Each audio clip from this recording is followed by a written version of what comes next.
Welcome back all dear student, आपका स्वागत है मेरी अनंता कोचिंग क्लासेस में। अपन करने वाले हैं 7th चैप्टर के मोस्ट इंपोर्टेंट क्वेश्चन बताने वाली हूँ। फटाफट मेरे चैनल को लाइक करो, सब्सक्राइब करो और मेरे साथ जुड़े रहो। ज्यादा से ज्यादा मेरे वीडियो को शेयर करो ताकि आपके जो भाई बंधु दोस्त जो भी है उनसे वो भी मेरी वीडियो अवेलेबल हो सके उन तक भी, और मोस्ट क्वेश्चन उन तक भी पहुंच सके। तो ज्यादा से ज्यादा मेरी वीडियो को शेयर करो। अपन देखते हैं मोस्ट इंपोर्टेंट क्वेश्चन। अपना जो चैप्टर है 7th चैप्टर है, तो फर्स्ट क्वेश्चन देखो कि शरीर में, फर्स्ट क्वेश्चन देखना, शरीर में समन्वय किसके द्वारा होता है? शरीर में समन्वय किसके द्वारा होता है? शरीर में समन्वय किसके द्वारा होता है? आंसर करो फटाफट कमेंट में। समन्वय, शरीर में अपना समन्वय किसके द्वारा होता है? अच्छे से पढ़ा रखा है अपन ने। शरीर के अंदर जो समन्वय होता है वो पहला होता है तंत्रिका तंत्र द्वारा और अंतःस्रावी ग्रंथियों द्वारा। किसके द्वारा? अंतःस्रावी ग्रंथि द्वारा। किसके द्वारा होता है? एक तो तंत्रिका तंत्र द्वारा होता है, दूसरा अंतःस्रावी ग्रंथि द्वारा होता है। दूसरा क्वेश्चन देखो, छुईमुई की पत्ती की गति कैसी होती है? दूसरा क्वेश्चन देखो, छुईमुई की पत्ती की गति कैसी होती है? फटाफट कमेंट में मैसेज करो, पत्ती की गति कैसी होती है? आना चाहिए ये क्वेश्चन। तो गति कैसी होती है छुईमुई की पत्ती की? फटाफट आंसर करो। कैसी होती है? क्रमाकुंचन गति होती है। कैसी होती है? क्रमानुकुंचन गति होती है। क्रमानुकुंचन गति होती है। छुईमुई पत्तियों की गति कैसी होती है? क्रमानुकुंचन गति होती है। नेक्स्ट क्वेश्चन लिखो, मस्तिष्क से निकलने वाली तंत्रिकाओं को क्या कहा जाता है? जो मस्तिष्क से जो तंत्रिकाएं निकलती है अपनी, उन तंत्रिकाओं को क्या कहा जाता है? मस्तिष्क से निकलने वाली तंत्रिकाओं को क्या कहा जाता है?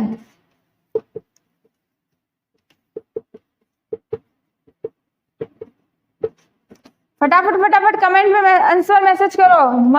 जो मस्तिष्क से जो भी तंत्रिकाएं निकलती है उनको क्या कहा जाता है? कपाल तंत्रिकाएं। क्या कहा जाता है?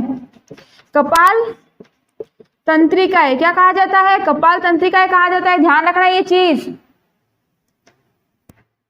अगला क्वेश्चन लिखो, शरीर की सबसे बड़ी अंतःस्रावी ग्रंथि कौन सी है? अपने शरीर की सबसे बड़ी अंतःस्रावी ग्रंथि कौन सी है? सबसे बड़ी अंतःस्रावी ग्रंथि, आंसर करो फटाफट।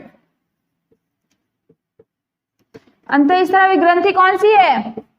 थायराइड ग्रंथि। कौन सी है? थायराइड ग्रंथि अपने शरीर की जो है सबसे बड़ी ग्रंथि है, जो कहाँ प्रेजेंट होती है? प्रेजेंट होती है गले के अंदर। जो थायराइड रोग हो जाता है उस टाइम।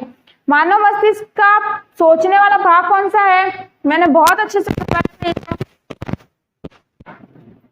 मस्तिष्क का सोचने वाला भाग का नाम बताओ फटाफट। किस भाग में सोचने का कार्य होता है? सोचने वाले भाग का नाम बताओ फटाफट। सोचने वाले भाग का नाम? अग्रमस्तिष्क। अग्रमस्तिष्क। सोचने की बात ही नहीं होनी चाहिए, बहुत मैंने। अग्रमस्तिष्क। दो तंत्रिका कोशिकाओं के मध्य के खाली स्थान को क्या कहते हैं? बहुत अच्छे से पढ़ाया है। दो जो तंत्रिका कोशिकाएं होती है, तंत्रिका कोशिका के बीच का स्थान क्या नाम है? क्या कहा जाता है उस बीच के स्थान को? मैंने बोला था एक तंत्रिका कोशिका दूसरी तंत्रिका कोशिका के बीच के में जो मध्य में स्थान होता है उसका नाम मैंने बहुत अच्छे से पढ़ाया है। फटाफट मैसेज करो मेरे को आंसर। स्नैप्स बोला जाता है। ना नोट्स देखने की जरूरत होनी चाहिए, ना सोचने की जरूरत होनी चाहिए। बहुत इजी क्वेश्चन है। कौन सी ग्रंथि अस्थायी और बाह्य दोनों ग्रंथि होती है?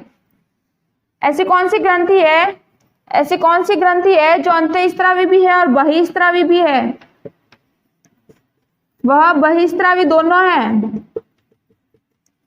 बहिःस्रावी दोनों है। ऐसी कौन सी ग्रंथि है जो अंतःस्रावी भी है और बहिःस्रावी भी है? अग्नाशय ग्रंथि। कौन सी ग्रंथि? अग्नाशय ग्रंथि। नोट कर लेना, ये चीज बहुत इंपॉर्टेंट चीज है।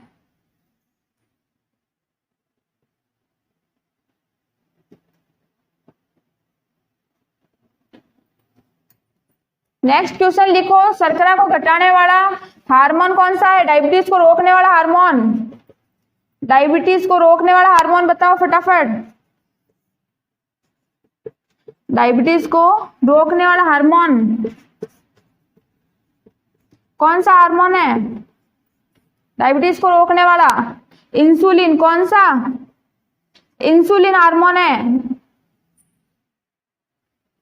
नेक्स्ट लिखो, पादप में रासायनिक समन्वय किस प्रकार होता है या किसके द्वारा होता है? पादप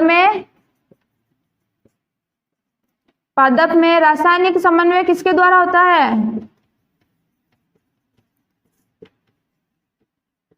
किसके द्वारा होता है? पादप में रासायनिक समन्वय किसके द्वारा होता है?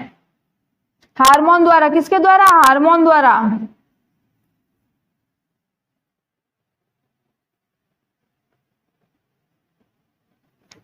पराग नलिका बीजांड की तरफ अनावृत करना, अनुवर्तन करना, पराग नली की बीजांड की तरफ बढ़ना क्या कहलाता है? कैसा अनुवर्तन है? पराग नलिका बीजांड की तरफ बढ़ना कैसा अनुवर्तन है?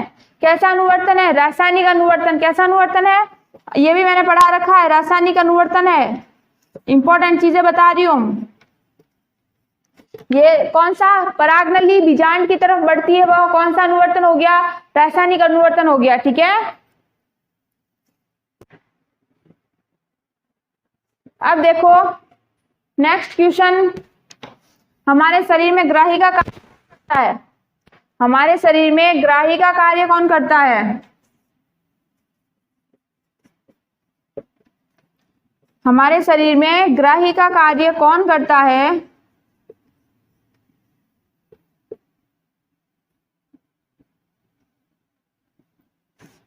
कौन करता है? ग्राही कहाँ होती है? संवेदनशील अंगों में होती है। कहाँ होती है? जो ग्राही होती है वह संवेदनशील अंगों में होती है। कहाँ? संवेदनशील अंगों के अंदर होती है। और जो ये पर्यावरण से जो भी सूचनाएं होती है ग्रहण करते है द्वारा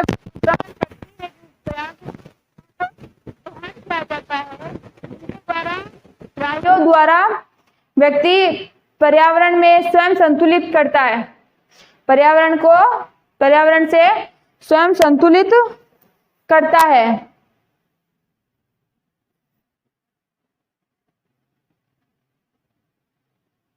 अगर ग्राही सही तरीके से काम ना करे, अगर ग्राही सही तरीके से काम ना करे तो क्या होता है? मस्तिष्क सोचना, कार्य करना क्या हो जाएगा? बंद कर देगा। कार्य करना बंद कर देगा। क्यों? सूचनाओं का पर्यावरण से जो सूचनाएं अपने को ग्रहण होती है वो होगी ही नहीं। क्यों? ग्राही वर्क ही नहीं कर रही है, काम ही नहीं कर रही है। नेक्स्ट लिखो, नेक्स्ट क्वेश्चन लिखो, तंत्रिका तंत्र के बारे में विचार करो।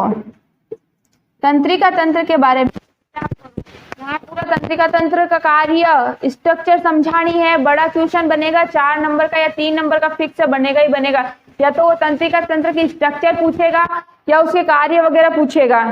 ठीक है, तो तंत्रिका तंत्र क्या है? क्रियात्मक संरचनात्मक इकाई। तंत्रिका तंत्र हमारे शरीर की क्रियात्मक संरचनात्मक इकाई होती है। और इसके 3 भाग होते हैं, द्रुमिका, कोशिकाएं और एक्सॉन। द्रुमिका, कोशिकाएं और एक्सॉन 3 भाग होते हैं। हमारे शरीर में जो संवेदी तंत्रिका तंत्र होती है वह ग्राही से उद्दीपन जो भी सूचनाएं होती है वह लेके आती है, द्रुमिका तक पहुंचाती है, द्रुमिका आगे एक्सॉन तक पहुंचाती है। एक्सॉन के बीच में गैप होता है जो अभी बताया था, स्नैप्स बोलते हैं उसको।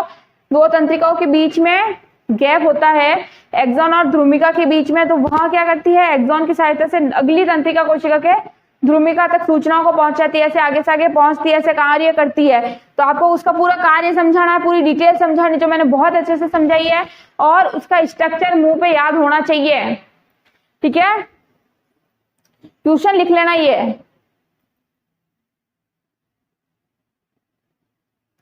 फिर क्वेश्चन आपके बनेगा पादप में प्रकाश अनुवर्तन किस प्रकार होता है। फिर नेक्स्ट क्वेश्चन लिखो, पादप के अंदर प्रकाशानुवर्तन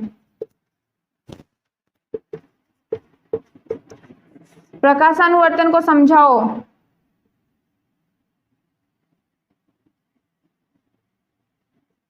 ये भी मैंने बहुत अच्छे से समझाया है। जो प्रकाश होता है वो विपरीत दिशा में मुड़कर अनुक्रिया करता है, जो प्रकाश होता है वो विपरीत दिशा में मुड़कर अनुक्रिया करेगा, और तने प्रकाश की दिशा में मुड़कर क्रिया करते हैं। ये बहुत अच्छे से मैंने समझा रखा है। इसे प्रकाशानुवर्तन कहते हैं। जो पादप होते हैं, पादप के जो भाग होते हैं वो प्रकाश की तरफ टर्न होकर क्रिया करते हैं, प्रकाश की तरफ बढ़ते हैं, तो वह कौन सा हो गया, प्रकाशानुवर्तन हो गया। कौन सा हो गया,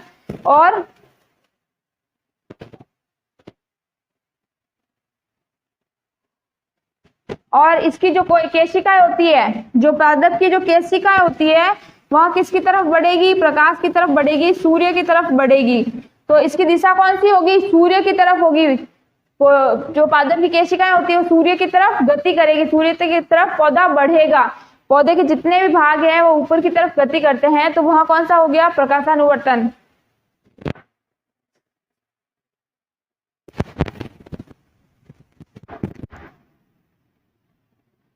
नेक्स्ट क्वेश्चन लिखो, पादप में रासायनिक समन्वय किस प्रकार होता है। नेक्स्ट क्वेश्चन लिखो, पादप में रासायनिक समन्वय किस प्रकार होता है। पादप में रासायनिक समन्वय किस प्रकार होता है। पादप कोशिकाएं हार्मोन को स्त्राव करती है। पादप कोशिकाएं क्या करती है, हार्मोन का स्त्रवण करती है, स्त्रावित करती है, और हार्मोन वृद्धि, विकास, विभाजन को नियंत्रित करते हैं। हार्मोन क्या करते हैं, पौधे की वृद्धि को, पौधे के विभाजन को, और पौधे के विकास को, पौधे की वृद्धि, विकास और विभाजन कैसे होना चाहिए, विकास कैसे होना चाहिए, विभाजन कैसे होना चाहिए, इसकी वृद्धि कैसे होनी चाहिए, ये सब हार्मोन नियंत्रित करते हैं। ये सब क्या करते हैं, हार्मोन नियंत्रित करते हैं। तो पादप क्या करते हैं, हार्मोन का स्त्रवण करते हैं, और ये क्या, हार्मोन का क्या काम है, विकास, विभाजन और वृद्धि को, पादप की वृद्धि को नियंत्रित करेंगे। ठीक है, और ये हार्मोन ही रासायनिक समन्वय स्थापित करते हैं। हार्मोन ही क्या करते हैं, हार्मोन ही रासायनिक समन्वय स्थापित करते हैं। ठीक है,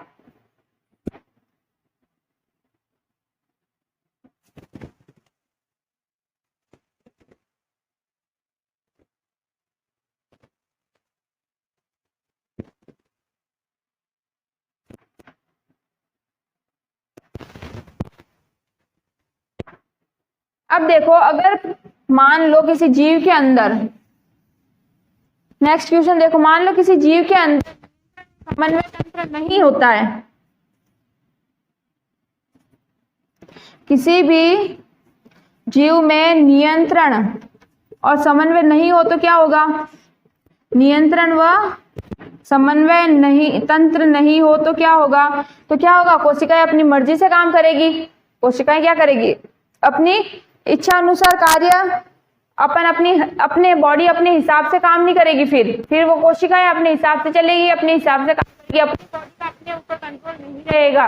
तो यह नियंत्रण अति आवश्यक है। किसी भी जीव का खुद पे नियंत्रण होना बहुत जरूरी है। खुद पे नियंत्रण होने के लिए शरीर में नियंत्रण और समन्वय स्थापित होना चाहिए, नियंत्रण और समन्वय तंत्र प्रेजेंट होना चाहिए, तभी कोशिकाएं अपने हिसाब से काम करती है और अपना शरीर पर अपना कंट्रोल रहता है।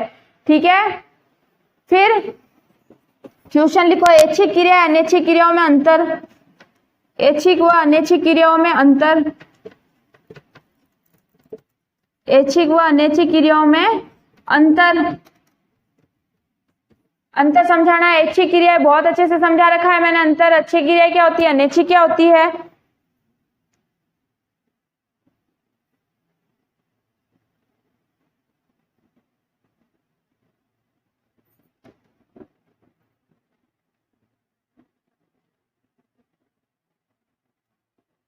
ठीक है, तो यहाँ अपनी क्लास खत्म होती है। ये जो मैंने क्वेश्चन बताए वो अच्छे से याद कर लेना, 100% इनमें से क्वेश्चन बनेगा ही बनेगा आपके। ठीक है, मिलते हैं नेक्स्ट क्लास में। तैयार रहिए और जुड़े रहिए मेरे साथ। मेरे चैनल को लाइक करो, सब्सक्राइब करो और शेयर करो।